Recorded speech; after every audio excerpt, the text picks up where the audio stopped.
y'all doing? So today I'm gonna make a sun-dried tomato pesto. I found this deep in my cupboards. I think it's still good. Good till March 2022.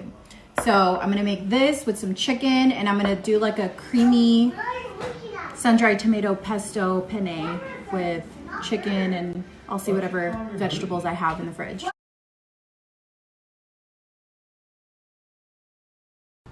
I thought I was recording, but I wasn't. But anyway, I put an 8.5 ounce jar of sun-dried tomatoes in olive oil. This one happens to have Italian herbs in it. I typically don't buy jars of this. I don't even know why I have it. But I put the entire jar in here with 2 cloves of garlic. And then you just turn it on.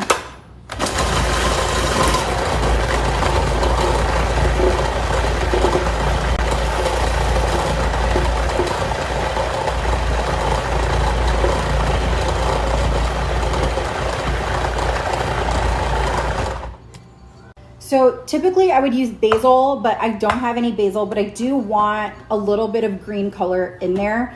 So I'm just taking a handful of parsley, and again, you kind of want to make sure you don't have too many stems in there. Stems are a little bit bitter. So you just throw it in here.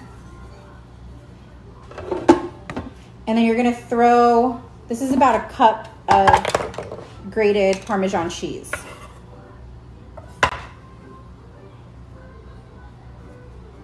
I also take, this is a half cup of walnuts. Typically I like to use pine nuts, but again, I don't have any pine nuts, and this is all I have. And I kind of like the super nutty flavor of the walnuts with the sun-dried tomatoes. So you just throw that in there and then turn it back on. You look at it, it's really thick. It's got like, it's very thick, it has a lot of texture. So if you want to loosen this up, you can go ahead and add more olive oil, even add a little bit of lemon if you want. I don't really like lemon in this pesto. I like it more in the basil pesto. But I am going to add a little bit of olive oil, salt, and pepper right now. Okay, so I'm going to add just a few pinches of salt. This sun-dried tomato, the preserved sun-dried tomato, already has a good amount of salt in it, so you don't want to go crazy with the salt. And probably, if this is probably a whole teaspoon of black pepper that I just added. So when I do this, so that I have a little bit of control on the consistency and thickness that I want it, I put my hand over so it doesn't splatter all over my ceiling. But I turn it on, and then I slowly drizzle the olive oil inside. And if you see, it's already starting to loosen up. I don't want it too loose because I am kind of using it as a base, not a base, but I'm adding it to some cream sauce. So I don't want it too loose because I want that.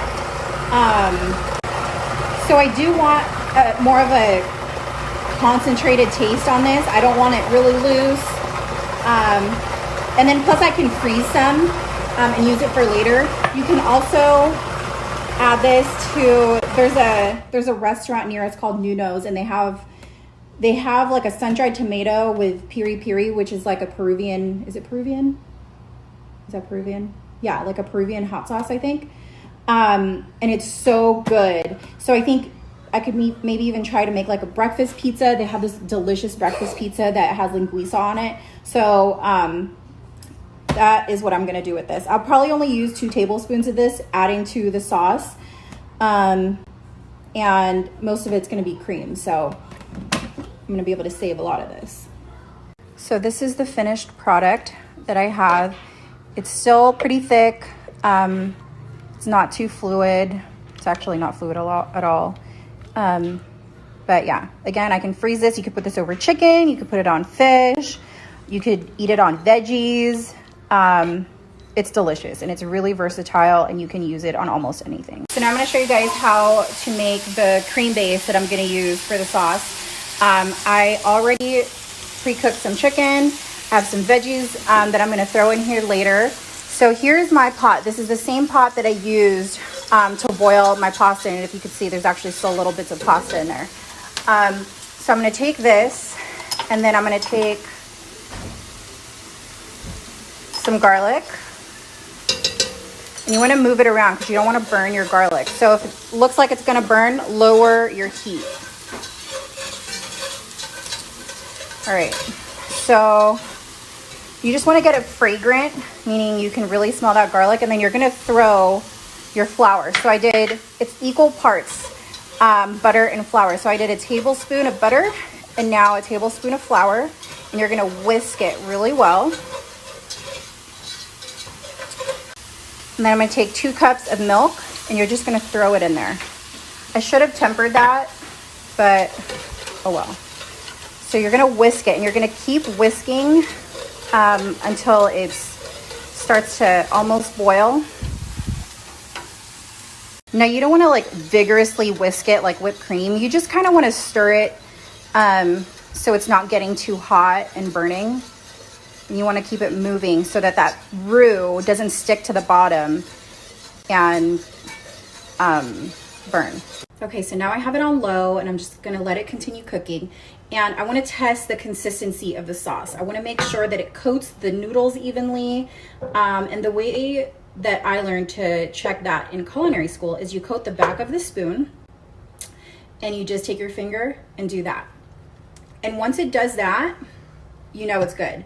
That's called, they call it nappe in French, N-A-P-P-E. I looked it up. So now I'm going to add the sun-dried tomato pesto, and I'm going to do it in increments just until I get the flavor that I want. So I'm going to start with 2.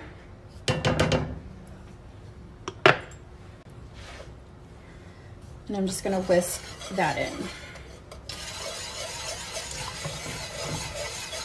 which I think is probably perfect. Maybe add 1 more.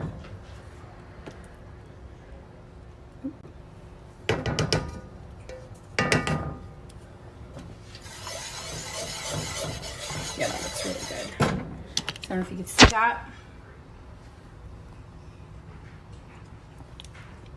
But that's the color that I want. I'm gonna try that.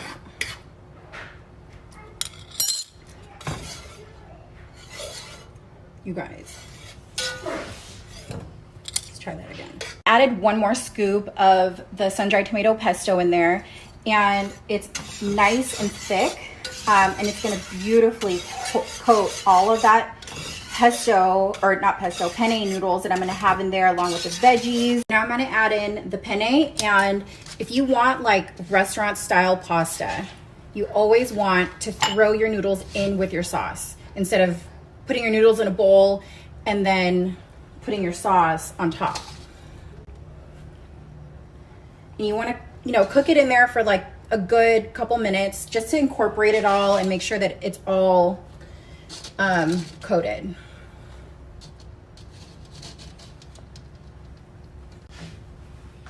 Okay. So this is on low. I'm probably going to turn it up a little bit because my noodles did end up getting cold as it was straining.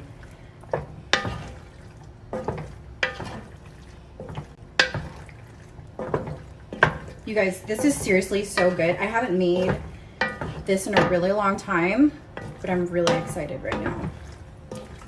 I used to make this and then now I'm just going to toss in the veggies that I pre-cooked earlier.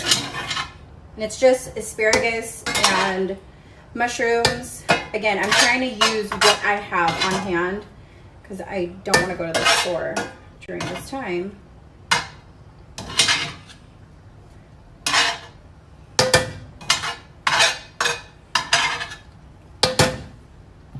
We have the penne with chicken in a sun-dried tomato pesto cream sauce. That's a mouthful. I almost like choked on it. Is it yummy?